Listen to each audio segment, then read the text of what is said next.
Daf Yomi, Daf Yomi, nine. Daf Yomi, Tractate Shevuos 20. A top of the page, Lord's Misavim Vadechon, importuning him to eat. Masdisim. B'shem Misavim Vadechon, B'rais Misavim Vadechon, B'kam Eloi B'ochin, Eloi Ochin Na. The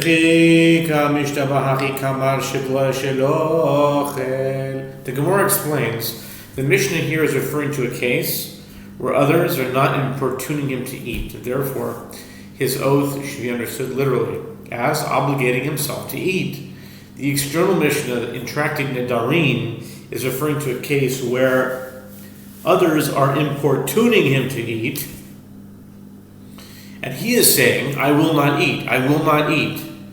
Under those circumstances, when he takes an oath, this is what he's saying. On my oath, I will not eat. Ravashi amarteni Shevuos ochelach Yachi Ma'ir Memra Mahu Deteva Eshesha Deakita At Itkile Legmash Malan. Ravashi, offering a different resolution of the contradiction, says, teach, meaning revise the Mishnah in Tractate Nedarim to say, in the middle oath, on my oath, I will not eat of yours, meaning using a different formulation for, on my oath, I will not eat of yours. The Gemara asks, so, what is the purpose of stating what is effectively the same oath twice? The Gemara answers, lest you say that there is a concern that the oath was a slip of his tongue, and he meant to take an oath that he will eat, and instead said, I will not eat. The Mishnah teaches us that one need not be concerned that this is what occurred. Tanu Abanan. The sages taught in the Bryce, Mivta Shvua Isar, Isar. Oh, I'm sorry. Isur Isar, Imata Omer. Isar Shvua Chayav, Imla Patuf, V'im Ata Omer Isar Shvua, Ha'amid Isar Shvua. Sages taught in the Braita the clear utterance of her lips, with which she has bound her soul. Numbers chapter 30, verse 7 is referring to an oath.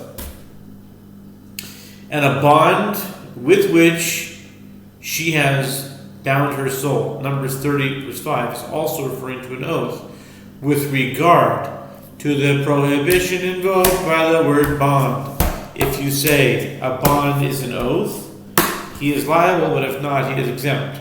The Gemara seeks to explicate this Braita. If you say a bond is an oath, but you already said that a bond is an oath. Amar Abaye Hachikamar Mifta Shvua Isar Bitbayes Bishvua Isur Isar Imata Omer Bitbayes Bishvua Kimoti Shvua Mipiv Demechayav Imlav Pato. Abaye said, this is what the Braita is saying. Clear utterance is an oath, whereas bond is the association of some object or action with a matter that has already been prohibited by an oath. What is the prohibition invoked by the word bond? If you say that creating an association with an oath is like explicitly expressing an oath with his own mouth, then he is liable to bring an offering for unwittingly violating the oath and to receive lashes for doing so intentionally. But if it is not like stating an oath explicitly, he is exempt. Mimai de mifta Shevua dichsi. Oy nefesh ki tishova libate. Bisfatayim nisarna midichtiv. Kol nedem chol Shevuos Isar. The Gemara analyzes by his explanation. From where may one derive that clear utterance is an oath?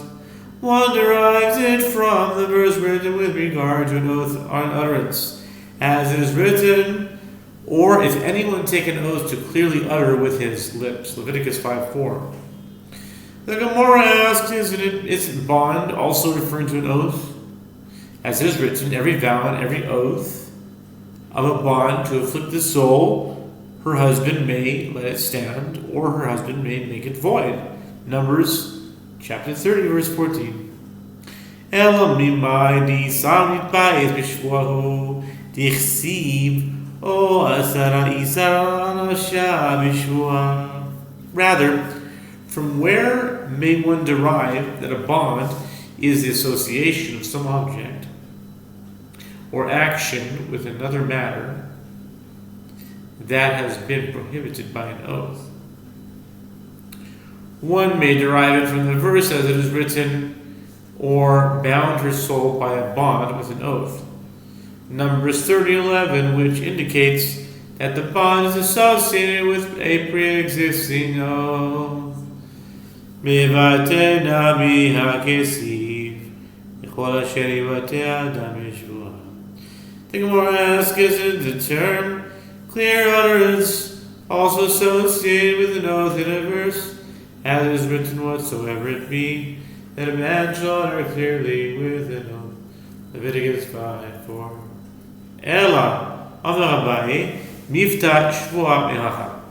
V'im hayot tiyeh la'ish u'nidrea alea, o mifta sifateha, asher asra al nafsha, v'ilu shvuah lo ka'amar b'may asra atzma b'mifta. Rather, Abaye said the fact that clear utterance means an oath is derived from here. And if she be married to a husband while her vows are upon her, or the clear utterance of her lips with which she has bound her soul, Numbers 30, verse 7,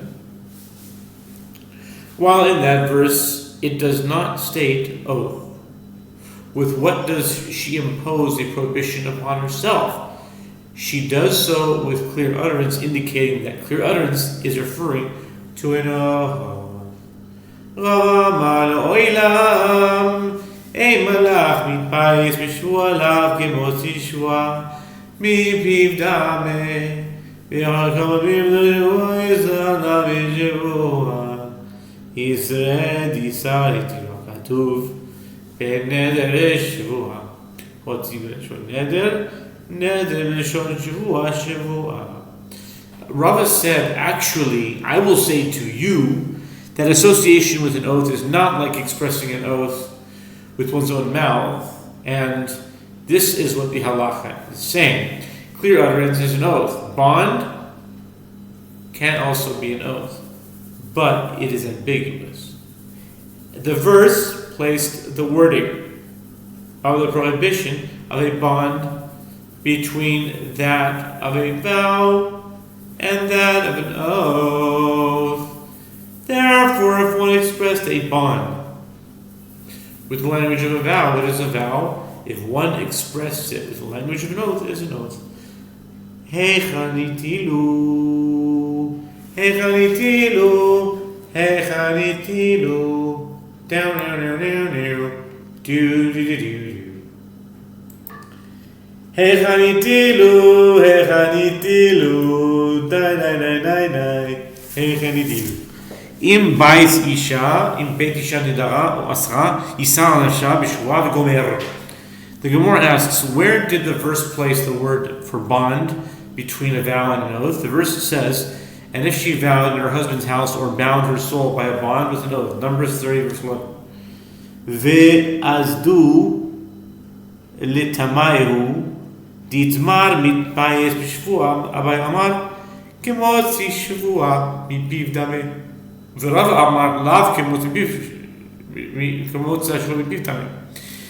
Gemara comments that Abai and Rava both follow their own lines of reasoning, as it was stated with regard to one who associates some object or action with another matter that has been prohibited by an oath.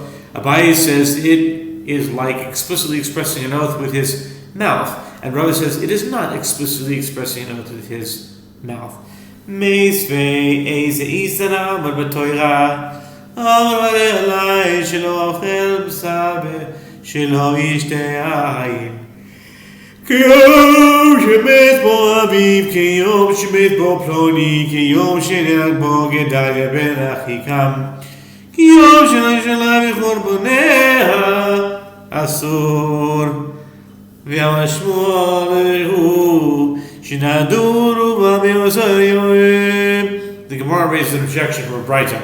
What is the bond mentioned in the Torah? A bond applies to one who says, it is incumbent upon me that I will not eat meat and I will not drink wine, like on a day like this, meaning my father died, or like on the day that so-and-so died, or like on the day that Gedaliah ben Achikam was killed, or like on the day on which he saw Jerusalem in its destruction, or one who makes one of these pronouncements is prohibited from eating meat and drinking wine. And Shmuel says this is the case only when he prohibited from eating meat and drinking wine by vow since that day, for example, the day his father died.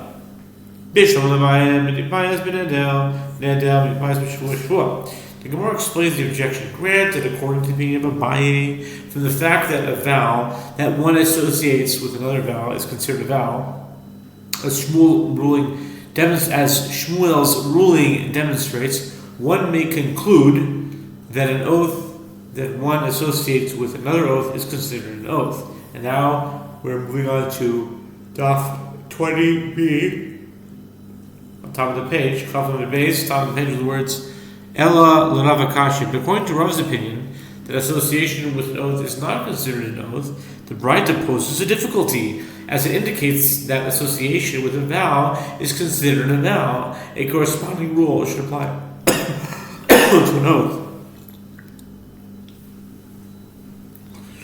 Amar lachove ta'etre ma'achi zehu yisar nedamur b'toira. Ha'omer harei alai shelo ochel basar v'shelo eshte yayin keyom shemed bo aviv keyom shenehirag bo ploni. Yomer Shmuel v'hu shinadur uba me'oto hayom. The Gemara answers, Rava could say to you, resolve the difficulty posed by the Braita and say that the Braita teaches this, which is the bond of a vow mentioned in the Torah. When it is a bond, meaning the acceptance of a prohibition on himself, considered a vow. According to Rava, the bond in the verse, when is a bond, meaning the acceptance of a prohibition on oneself, considered a vow? According to Rava, a bond in the verse is not referring to association. Rather, it is referring to one who says, it is incumbent upon me that I will not eat meat and that I will not drink wine, like on the day that my father died, or like on the day that so-and-so was killed. And Shmuel says this is the halacha only when he is prohibited from eating meat and drinking wine by now, since that day, for example, the day his father died. My time, what is the reason of a crop? What is the reason for Shmuel's caveat? The verse states, when a man vows a vow to the Lord, Numbers 30 verse 3, the redundancy in the phrase vows a vow teaches that when one associates a vow with another prohibition, it does not take effect unless he vows by associating it with an item forbidden by means of a vow. Association is derived from this verse and is limited to vows. Ki yoim shemeis bo yaviv pshito ki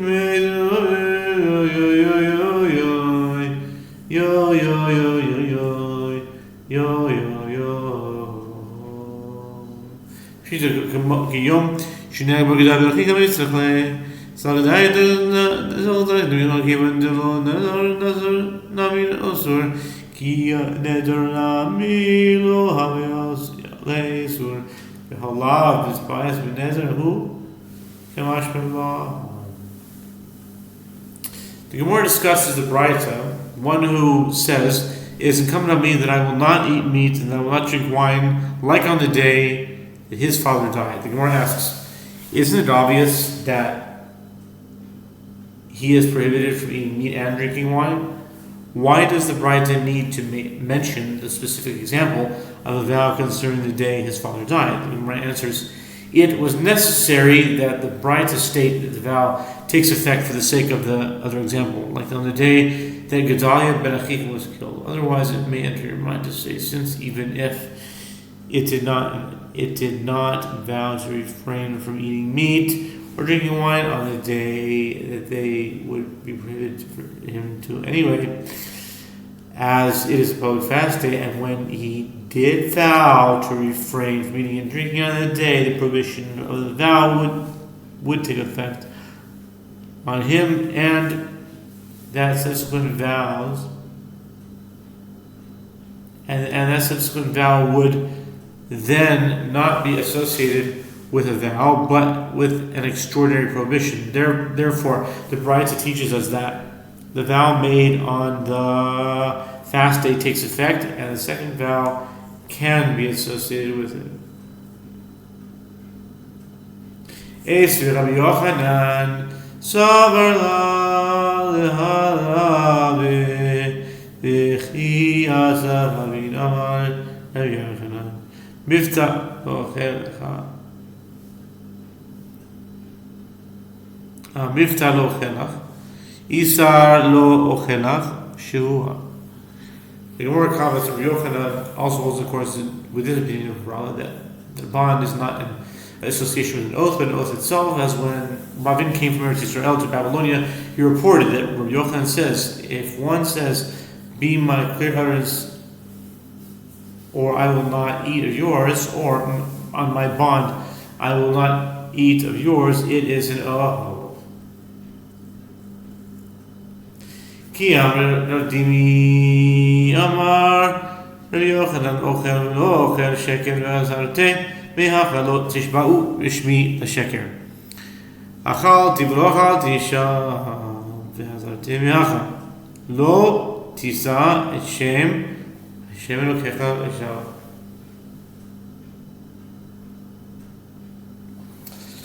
Okay, next. When Rav Dini came from Eretz Israel, he reported that Rabbi Yochanan says, if one takes an oath saying, "I will not eat," or "I will not eat," relating to the future,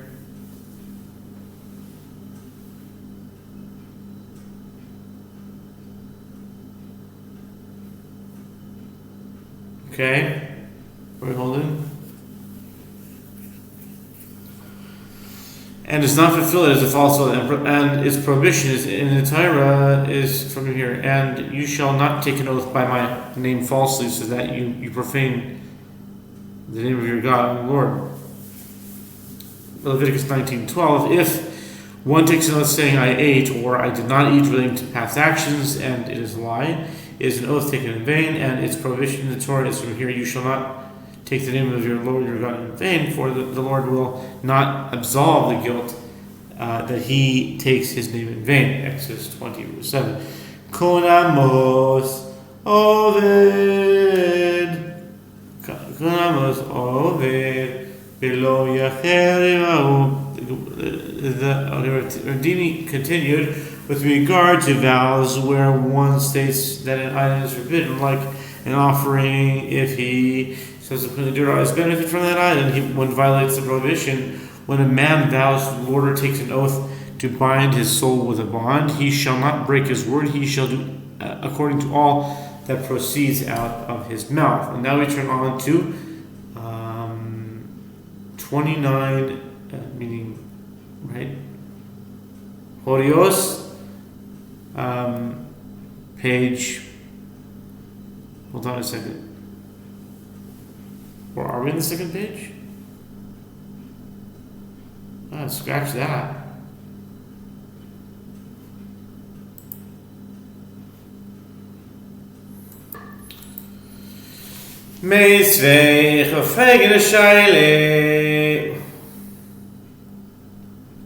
Wait, before that, Rav Dimi continued. Konamos over below Yachal Livram.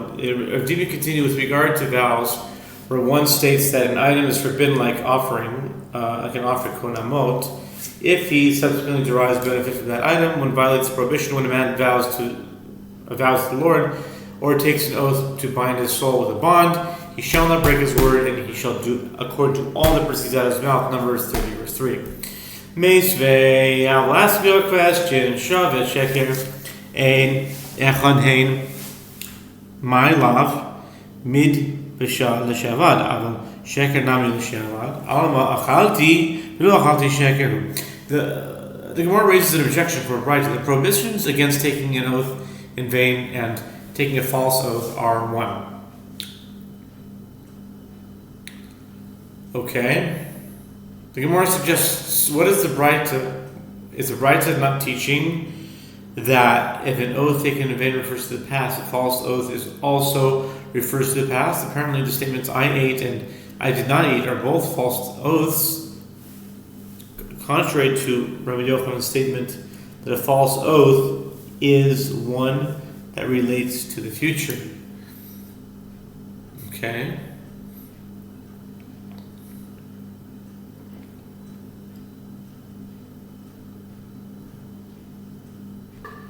Okay, where were we?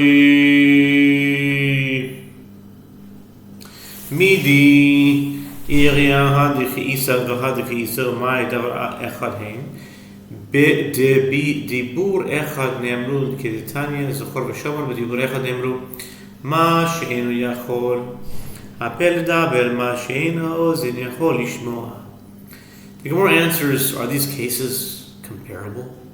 This case of a false oath, it is as it is, and that case of an oath taken in vain is as it is. What then is the meaning of the assertion of the Braita that they are one?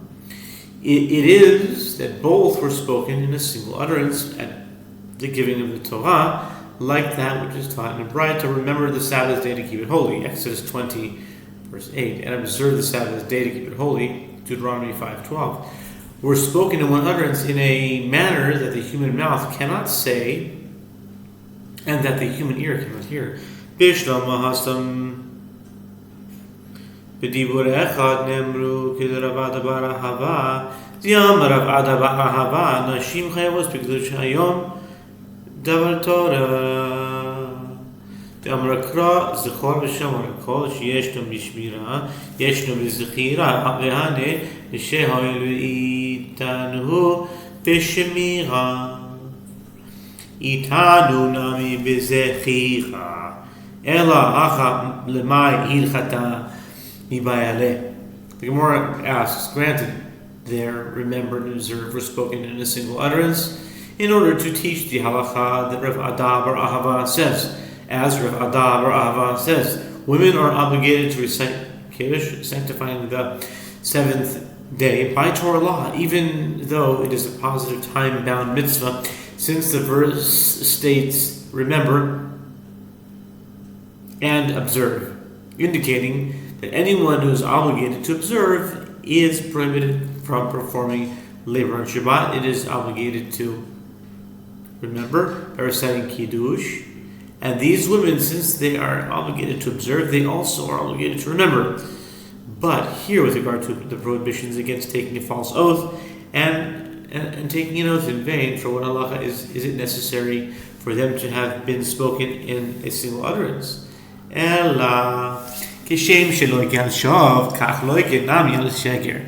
The Gemara explains, rather the two prohibitions were spoken together to teach that just as one is flogged for taking an oath in vain, so is one flogged for taking a false oath. Klape laya ela ema kishem shelo yikal al sheker kach lo yikenam yal shav. The Gemara asks, isn't it the opposite?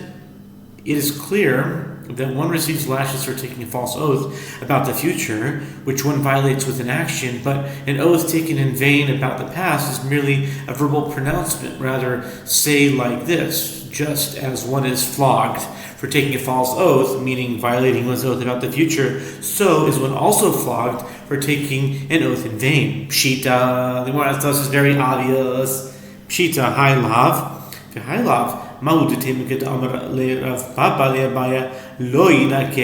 Gemara asks, why must the Braita state that one is flogged for either type of oath. Isn't it obvious? This is a prohibition, and that is a prohibition, and for both, one is liable to receive lashes. So I state both. The Gemara answers, lest you say, as Rav Papa said to Abaye, that the verse, for the Lord will not absolve guilt, he that takes his name in vain, Exodus 20 verse 7, might indicate that God will not absolve him at all, and even if he is punished, he cannot atone for his sin. To be continued.